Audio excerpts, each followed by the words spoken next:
Hi అండి. అందరికీ నమస్కారం. Welcome to my channel. ఈ వీడియోలో ప్రభుత్వ ఉద్యోగుల మరియు పెన్షనర్ల పీఆర్సీ మరియు డిఆర్‌లపై రంగం సిద్ధమైంది. అదిరిపోయే గుడ్ న్యూస్ అండి.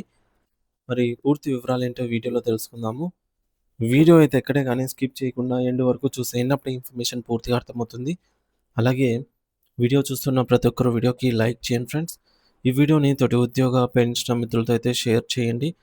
కొత్తగా మన ఛానల్ చూస్తున్న వారు ఇంకా ఎవరైనా సబ్స్క్రైబ్ చేసుకోకపోతే వెంటనే మన ఛానల్‌ని సబ్స్క్రైబ్ చేసుకోండి. సబ్స్క్రైబ్ చేసుకోవడం వల్ల నేను చేసే ప్రతి ఒక్క వీడియో మీ వరకు రీచ్ అవుతుంది. ఇక ఆలస్యం చేయకుండా వివరాల్లోకైతే వెళ్ళిపోదాము.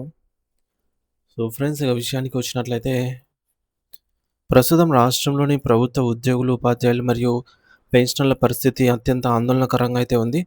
వీరి సమస్యలపై వచ్చిన తాజా నివేదిక ప్రకారంగా డిఏ మరియు పీఆర్సీ విషయంలో తీవ్రమైన సంక్షోభం నెలకొంది. రాష్ట్ర వ్యాప్తంగా సుమారు 5,00,000 మందికి పైగా ఉన్నటువంటి ప్రభుత్వ యంత్రాంగం ఇప్పుడు తీవ్ర అసంతృప్తితో ఉంది.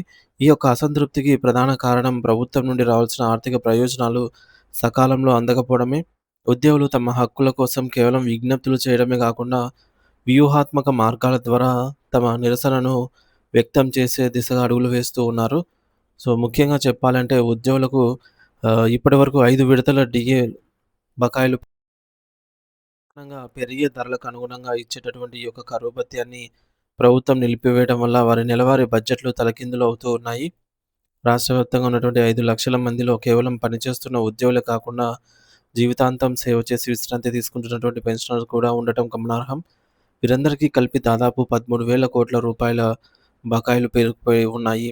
ఒక చిన్న మొత్తం కాదు ఇది. చాలా వేల కుటుంబాల ఆర్థిక స్థితిగతులను ప్రభావితం అవుతున్నాయి.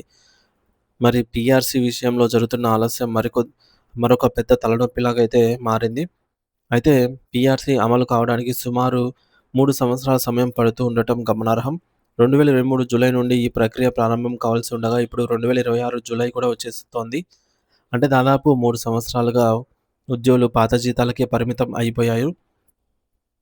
ఇదొక 3, ముందొక 5 మొత్తం 8 ఏళ్లుగా. సో, పెరిగిన నిత్యావసర ధరలు, విద్య మరియు వైద్య ఖర్చుల దృష్ట్యా ఈ యొక్క ఆలస్యం వారిపై మోయలేని భారంగా మారింది. ఈ పెండింగ్ బకాయిలు మరియు పీఆర్సీ అమలు కాకపోవడం వల్ల ఒక సగటు ఉద్యోగి తన మొత్తం ఆదాయంలో సుమారు 10-15% వరకు ప్రతి నెల నష్టపోతున్నారు.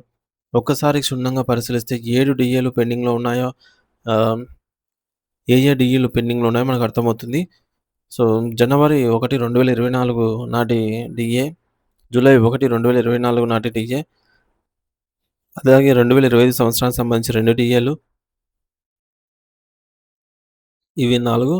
అలాగే ఇప్పటికే జనవరి 1, 2024కు సంబంధించిన డీఏ కలిపితే మొత్తం 5 డీఏలవుతాయి. అలాగే జూలై డీఏని కూడా కలిపితే 6 డీఏలవుతాయి. మొత్తం 15.64% ఆహ్, బ్యాక్‌లాగ్‌లో ఉంది. ఈ డీఏ ప్రకటించక ప్రభుత్వం. రాబోయే రోజుల్లో ఇది 18.64% కూడా పెరిగే అవకాశం ఉంది.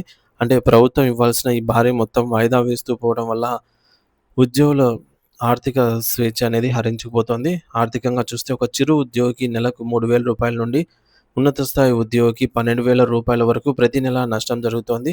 ఇది కేవలం ఒక నెల నష్టం కాదు. ప్రతి నెల వారి జేబు నుండి ఇంత మొత్తం తగ్గిపోవడం వల్ల సో, వారి వ్యక్తిగత రుణాల చెల్లింపులు, అలాగే పిల్లల ఫీజులు, ఇతర అవసరాలకు ఆటంకం కలుగుతోంది.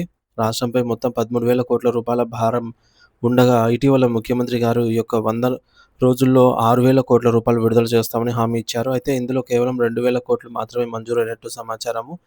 మిగిలిన 4,000 కోట్ల రూపాయలు ఎప్పుడు వస్తాయో తెలియని పరిస్థితి. మరి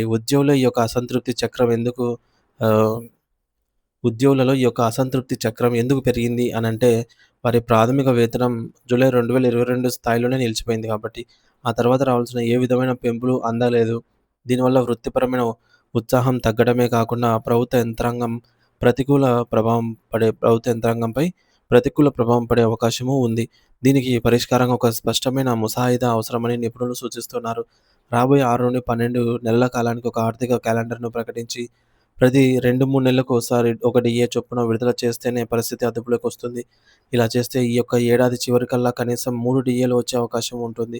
అలాగే పాత పెన్షన్ విధానంలో ఉన్నవారికి జీపీఎఫ్ బకాయిలు, సీపీఎస్ ఉద్యోగులకు సంబంధించి ప్రాన్ ఖాతాలో జమ కావాల్సిన బకాయిలను వెంటనే విడుదల చేయాలి. ముఖ్యంగా పెన్షనర్లకు మొదటి ప్రాధాన్యత ఇవ్వాలి. ఎందుకంటే వారి జీవనాధారం కేవలం ఆ పెన్షన్ మాత్రమే. ఆర్థిక శాఖ తక్షణమే స్పందించి బకాయిల క్యాలెండర్‌ను విడుదల చేయడంతో పాటుగా రెండవ పీఆర్సీ ప్రక్రియను వేగవంతం చేయాలి. 13,000 కోట్ల రూపాయల నిధులను దశల వారీగా విడుదల చేసిన ఉద్యోగ, ఉపాధ్యాయ, పెన్షనర్ వర్గాల్లో ఉన్నటువంటి ఈ యొక్క ఆందోళనను తొలగించాల్సిన బాధ్యత ప్రభుత్వంపై అయితే ఉంది. సో ఫ్రెండ్స్, ఈ విధంగా మొత్తానికి రాష్ట్రంలోని 5,00,000 మందికి పైగా ఉన్న ఉద్యోగులు, ఉపాధ్యాయులు మరియు పెన్షనర్లు డీఏ బకాయిల కోసం ఎదురు చూస్తూ ఉన్నారు. మొత్తం 5-6 విడతల డీఏలు పెండింగ్‌లో ఉండటం వల్ల ఉద్యోగులకు ఆహ్, ఆర్థిక నష్టమైతే వాటిల్లుతోంది. ఇక రెండవ పీఆర్సీ దాదాపుగా సంవత్సరాలు 3 సంవత్సరాల ఆలస్యం జరగడము ఉద్యోగుల తీవ్ర అసంతృప్తికి కారణమైంది. ఉద్యోగికి నెలకు సగటున 3,000 నుంచి 12,000 రూపాయలు వారి బేసిక్ పేని బట్టి ఆదాయాన్ని కోల్పోతున్నారు.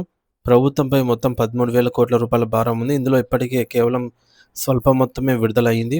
ఉద్యోగుల సంక్షేమం కోసం తక్షణమే ఒక బకాయిల చెల్లింపు క్యాలెండర్‌ను ప్రకటించాల్సిన అవసరం ఎంతైనా ఉంది. సో ఇది ఫ్రెండ్స్ ఇప్పటివరకు నా సమాచారం. దీనిపై మీ అభిప్రాయం ఏమిటి అనేది ఖచ్చితంగా కామెంట్ రూపంలో అయితే తెలియజేయండి. Thank you for watching this video.